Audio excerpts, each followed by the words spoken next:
Hello, I'm in a 2000 Dodge Neon, and today I'm going to show you to check your oil level. So first you open the hood, and then while the vehicle's turned off, you'll find your dipstick here, which we'll pull out.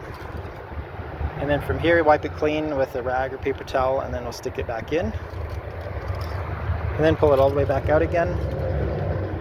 And then from here, check these grids. See that area where the max is? That max would be your full line. And then the minimum on the other side is where it's low. So you ideally want it right on or close to that line on the left where the max arrow is going to. Let's say it is low. I'm going to add some while the vehicle's still off.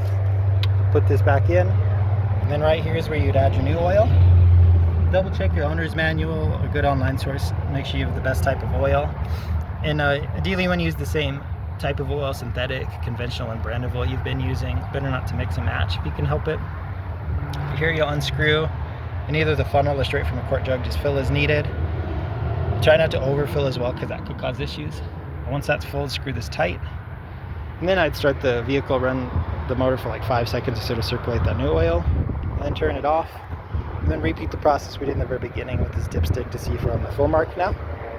And all that I would do not in replacement of regular oil changes, which typically, depending on vehicle engine age, mileage, type of oil you're using, typically ranges between 3,000 to 8,000 miles or so between oil changes.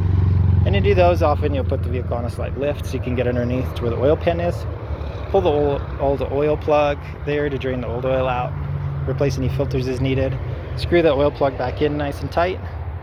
And then up here, we'll unscrew again and add the amount of oil recommended for your type of motor for an oil change. Screw this back on nice and tight. And then again, start the motor for 5 seconds or so to circulate that new oil. Turn it off.